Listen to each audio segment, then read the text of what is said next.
pays de la soif, un point d'eau s'épuise. L'herbe se dessèche. Il faut aller ailleurs. Hommes et bêtes sont à la merci des caprices de l'eau. Tantôt diluvienne, tantôt rare ou même absente, tantôt polluée et empoisonnée.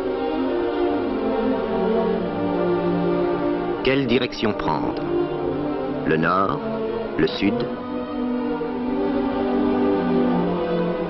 Ces hommes ont un sixième sens, celui que des générations de nomades ont acquis à la recherche des sources.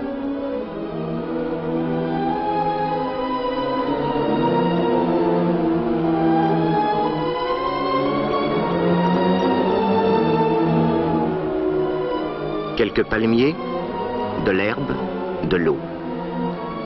Pendant un temps très court, ici on fera halte. Ici on boira. Ici on mangera. Ici on aimera.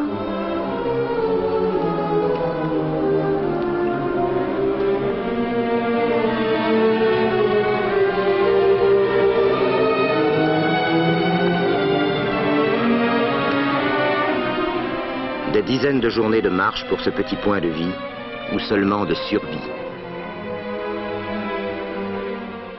Pour cette source qui bat comme un cœur ouvert.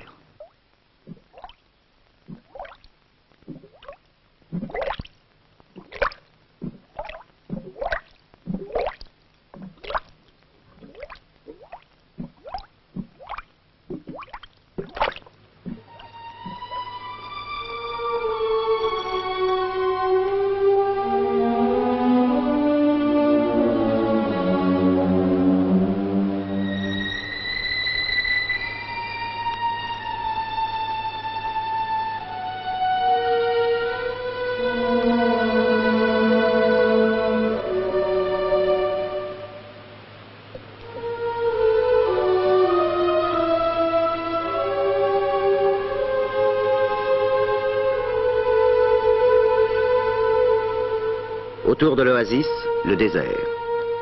Une palmeraie, c'est un décor, ce n'est pas une richesse. Cette terre est stérile, agonisante.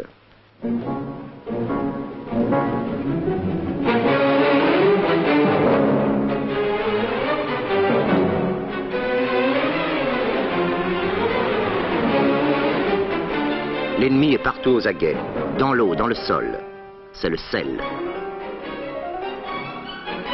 À 300 mètres des derniers palmiers, un shot, 60 km² de sel, le poison de toute une région.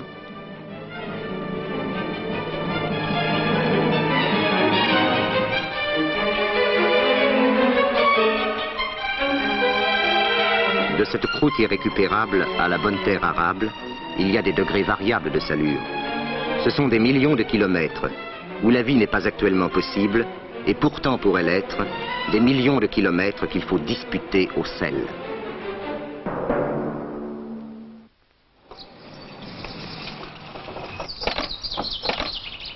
Les hommes doivent agir par la science de leur temps. La Tunisie a créé, avec l'aide financière et technique de l'UNESCO et du Programme des Nations Unies pour le développement, un centre de recherche pour l'utilisation de l'eau salée en irrigation. À ce centre, des experts désignés par l'UNESCO étudient actuellement les eaux de la Medjerda, un fleuve salé du nord de la Tunisie. Je voudrais vous poser une question à propos de la Medjerda. La salure de ces eaux, d'où provient-elle? La salure de ces eaux de la Medjerda. Oui. Vous vous rappelez cette étude qui a été faite il y a à peu près 5 ans sur l'Ouetessa, un des affluents de la Medjerda, qui vient du sud de la Medjerda. Oui. Bon. On a bien vu, n'est-ce pas, que sur une longueur, à peu près sur une distance, disons, de 20 km, la teneur en sel de cette ouette montait de 1 jusqu'à 4 grammes. Et pourquoi? À cause des apports souterrains qui passent par des couches salées profondes et qui font augmenter la salure de ces eaux.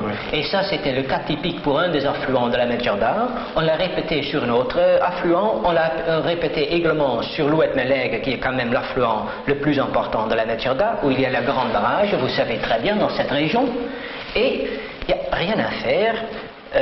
L'eau de la Medjerda est saumâtre et restera toujours saumâtre.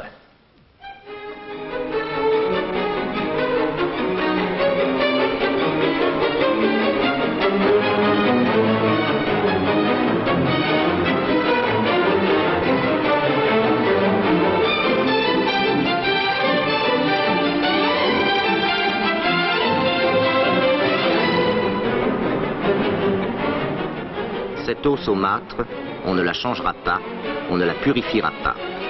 Certes, des techniques permettent la désalination de l'eau, mais en l'état actuel des choses, elles sont fort onéreuses et de faible rendement.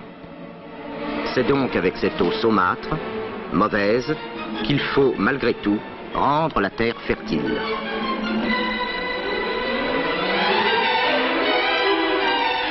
L'eau court, l'herbe et les arbres poussent. Pourtant, il ne s'agit toujours pas d'une véritable richesse. Tout au plus d'une végétation anarchique, parfois luxuriante, dont l'homme ne tire que des profits dérisoires.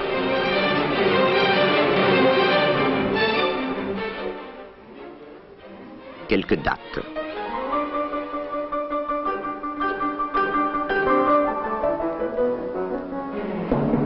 L'homme, ici, sur cette terre corrompue par le sel, doit créer, s'il veut pouvoir y vivre, une véritable agriculture, une polyculture. Ici doivent pousser des arbres fruitiers, des légumes, des céréales. Ici doivent paître des troupeaux. L'homme doit hausser la nature au niveau de ses besoins.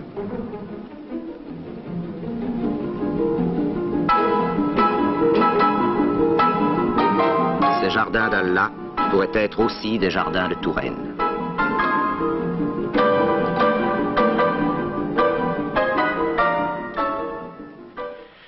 Bien, vous êtes ici sur la parcelle, ce qu'on appelle étude bilan. Le problème est le suivant, il s'agit d'étudier les quantités de sel que nous mettons sur la parcelle, les quantités de sel qui sont évacuées par les drains et les quantités de sel qui sont accumulées ou lessivées dans le sol. Nous analysons les eaux d'irrigation pour avoir la quantité de sel que nous mettons sur la parcelle, les eaux de drainage pour les quantités de sel que nous évacuons de la parcelle. Et ce que vous voyez en ce moment, c'est l'analyse du sol. Cette analyse du sol se fait par couche. Il s'agit de savoir combien chaque couche de sol contient de sel. Alors vous avez ici des prélèvements qui se font à différentes hauteurs. Le premier se fait à 0,20, ensuite 20-40, 40-80. En ce moment, vous voyez par exemple, vous êtes au prélèvement qui est en... Où est-ce qu'on en est, Mabrouk? La troisième, c'est à 80. À quelle profondeur est-ce que vous considérez que le prélèvement est terminé? Normalement, on veut aller jusqu'à 1,50 m. Ah, jusqu'à 1,50 m? Oui. Pourquoi êtes-vous limité à 1,50 m? Il est guère la peine de descendre plus bas, puisque les drains sont à cette profondeur-là. Ça suffit, ça suffit. Voilà. Voilà, ça c'est de la tèche. Oui. Vous voyez que cette fois, la coloration est bien beaucoup plus blanche. Oui, c'est très net. Étant donné que dans une seule couche, on fait plusieurs prélèvements, il faut qu'on les mélange avec soin pour avoir un échantillon moyen, de façon à avoir la teneur moyenne de sel qui se trouve dans la couche. C'est pour ça qu'il fait très attention à bien les mélanger. On met ensuite ces échantillons dans les sacs. Ces sacs sont ensuite envoyés au laboratoire à Tunis et nous analysons là-bas.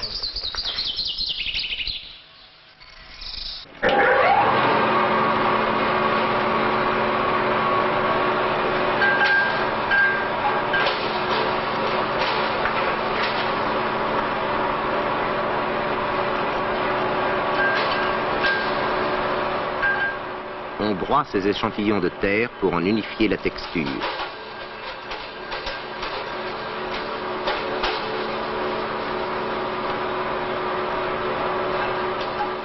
Il faudra un très grand nombre d'analyses pour arriver à un résultat moyen de valeur statistique.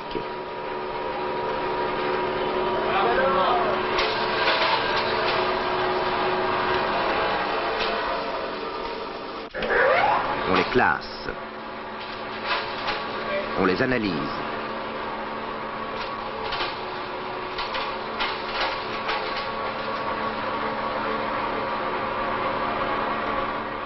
Répertoriés et datés, les prélèvements sont disponibles pour le laboratoire. Pour l'étude de cette salure, il s'agit donc d'extraire ces sels solubles. Pour extraire ces sels solubles, nous mettons en contact la terre dans des boîtes que vous voyez ici, le soir, avec de l'eau distillée.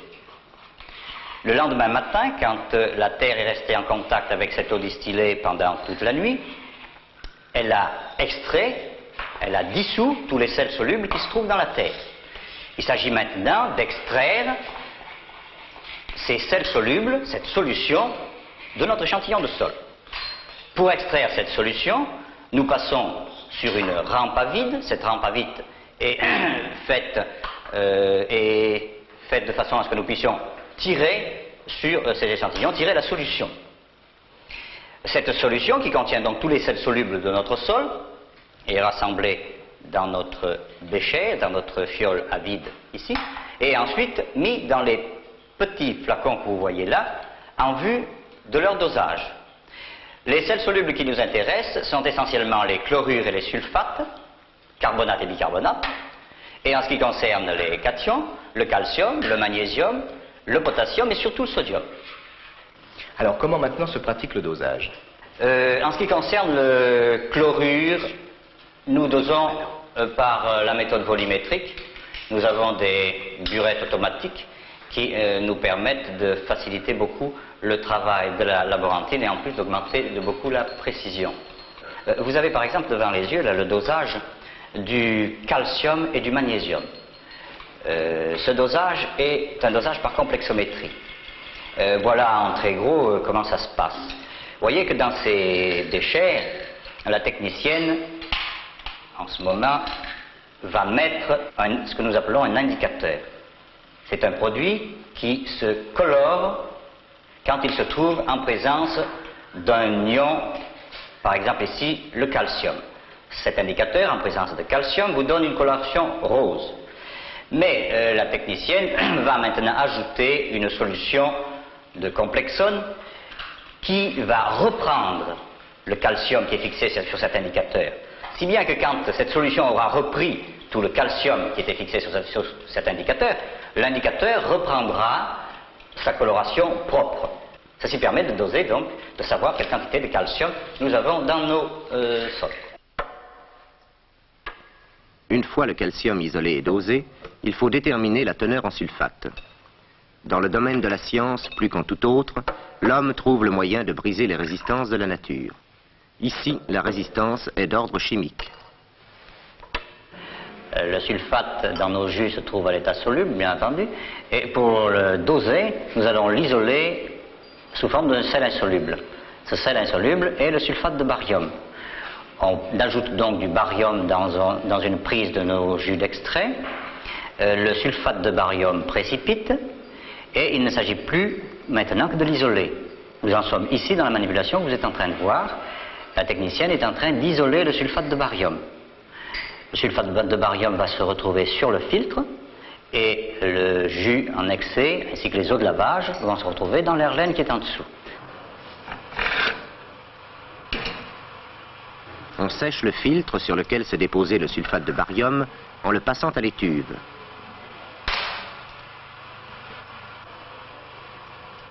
Ensuite, on calcine le sulfate de barium dans un four porté à 800 degrés pendant 3 ou 4 heures.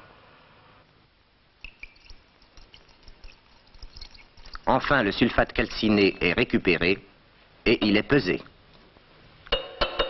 Mais je pense que pour peser un poids aussi infime que le sulfate de barium, il vous faut des balances très précises. Nous travaillons avec des balances au dixième de milligramme.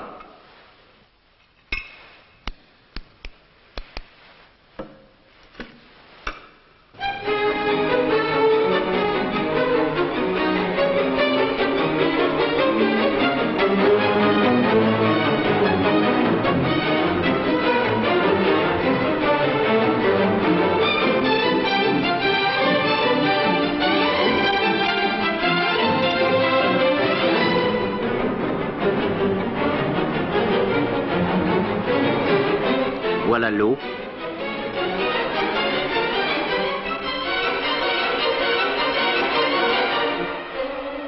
Voilà la terre.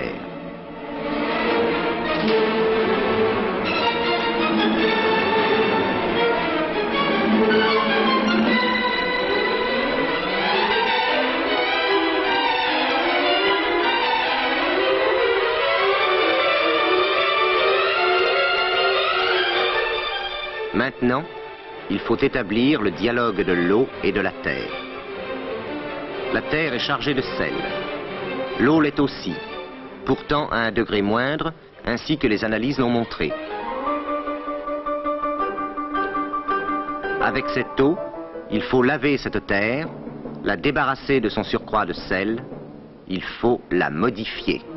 Quand cette concentration de sel s'est faite, je crois qu'à ce moment-là, il faut procéder à un lessivage. Alors comment est-ce qu'on procède à ce lessivage? Actuellement, le lessivage est très facile. Il suffit d'apporter une quantité d'eau en excès, plus d'eau que ce que consomme le palmier ou que ce qui est directement évaporé par le sol, et automatiquement cette eau s'infiltre et s'écoule par les drains. Cette eau, en s'écoulant, dissout une partie des sels et les entraîne. En quoi consiste exactement un drain? Un drain est un canal creusé en terre qui doit récupérer de l'eau qui n'arrive pas à s'écouler facilement, de l'eau qui risque d'engorger un horizon où vont les racines. C'est ça. Donc toute l'eau qui n'est pas prise par les racines s'en va vers le drain. S'en va vers le drain, de Très façon bien. à ce que le sol ne soit pas gorgé et le milieu ne risque pas d'être asphyxiant pour les plantes.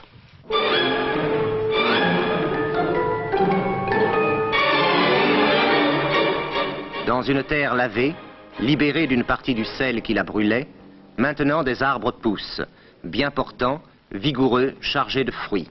Le sol a évolué. C'est une victoire de l'homme. Il faut en déterminer les causes pour gagner de nouvelles batailles.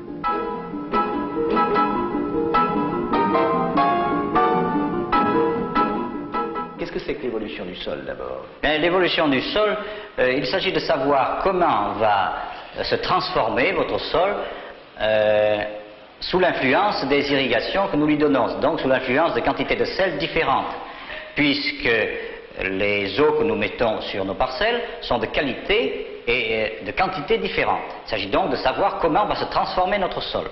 Sous l'influence des eaux. Sous l'influence des eaux, donc sous l'influence du sel, puisque nos eaux sont plus ou moins chargées en sel. Bon. Cette étude se fait donc par l'étude du complexe absorbant. Qu'est-ce que c'est que le complexe absorbant? Le complexe absorbant, c'est l'argile et l'humus qui forment ensemble ce qu'on appelle le complexe argilo-humique et qui permet la fixation et l'échange de cations tels que le calcium, le magnésium, le potassium et le sodium.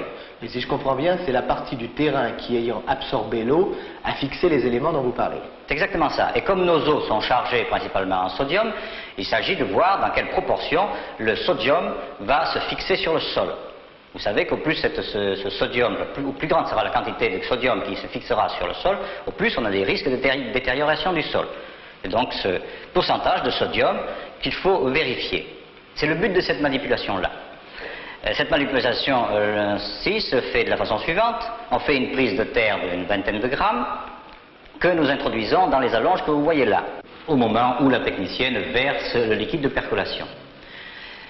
Ce liquide de percolation est de l'acétate d'ammonium.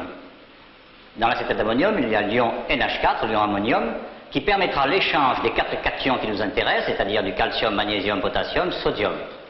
Quand le liquide de percolation passe sur la terre, l'NH4 échange les 4 cations qui nous intéressent, ces 4 cations passant dans le liquide, dans la fiole jaugée que vous trouvez en bas. Ces 4 cations seront ensuite dosées. C'est ça.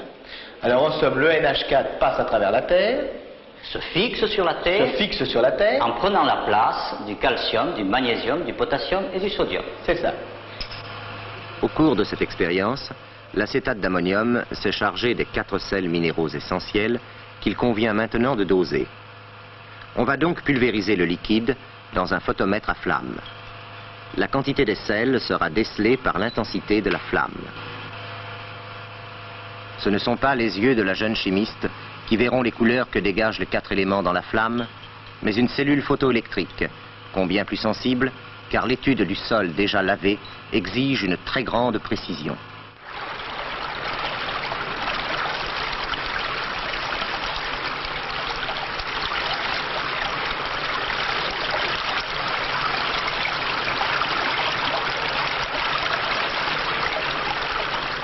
Souvent, l'eau parvient à laver le sol. Parfois, au contraire, elle renforce le surcroît de sel de la terre. Ce sol, cette terre dont il faut tout de même vivre, l'homme devra alors s'en contenter, s'y adapter avec toute l'ingéniosité dont il est capable. Tout devra être précision dans le dosage de l'eau par rapport au sol.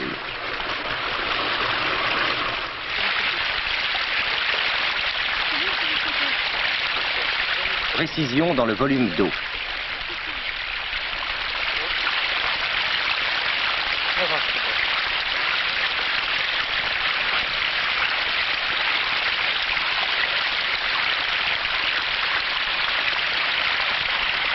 Précision dans la surface irriguée.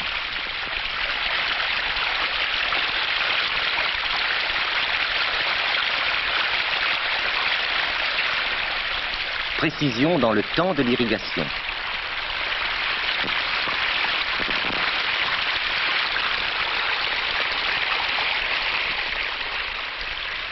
Que la nature obéisse à l'esprit de l'homme. Il nivelle le sol.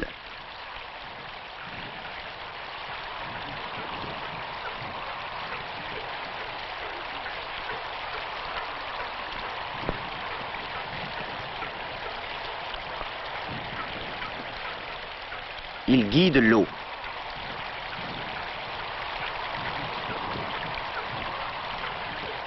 Il prépare le terrain à recevoir certaines plantes dont les racines pourront résister à la salure de la terre. Mais lesquelles?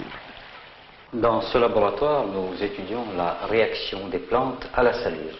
Et l'un des points de notre programme de recherche consiste en l'étude du système radiculaire des plantes. Qu'est-ce que c'est que le système radiculaire? Le système radiculaire des plantes, pour schématiser la chose, consiste en somme en l'appareil souterrain de la plante qui permet l'ancrage, l'absorption des éléments nutritifs ainsi que l'absorption de l'eau. Et évidemment, vous pouvez comprendre qu'une plante dont les racines sont toutes situées en surface n'absorbe pas l'eau et n'utilise pas l'eau de la même manière qu'une plante dont les racines sont mieux réparties à travers différentes couches de sol. Alors, comment est-ce que vous vous y prenez pour connaître tout ça? Nous extrayons le sol couche par couche, c'est-à-dire de 20 en 20 cm. Et vous avez là un exemple.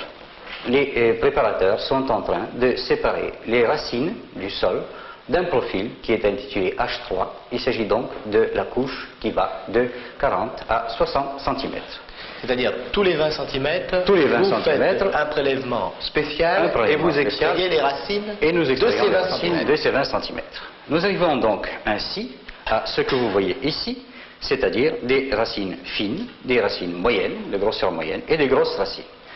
La raison de ce choix, de ce tri, est que, évidemment, dans l'absorption de l'eau, dans l'utilisation de l'eau, toutes les racines n'ont pas la même importance, et c'est surtout le chevelu le plus fin, c'est-à-dire les racines fines et moyennes, qui sont les plus importantes. Mais alors justement, j'ai regardé tout à l'heure ces racines fines, et je me demande comment l'œil peut arriver à déterminer suffisamment précisément des cheveux qui sont aussi fins.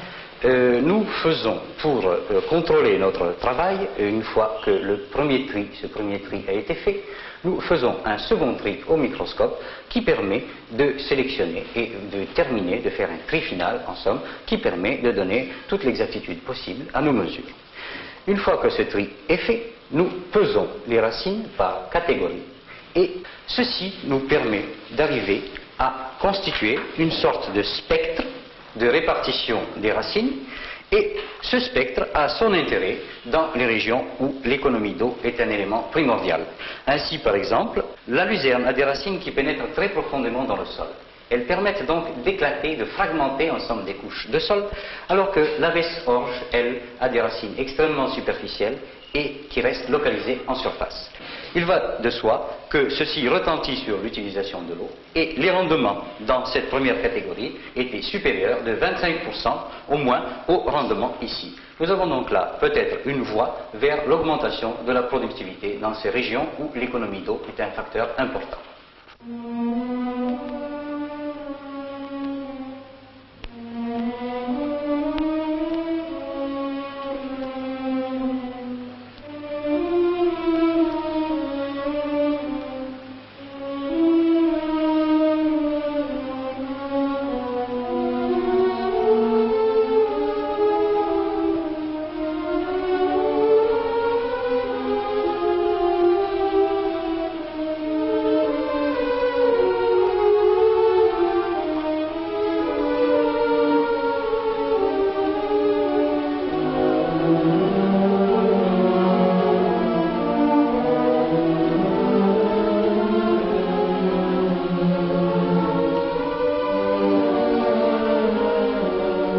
l'homme améliore son sort en améliorant son milieu.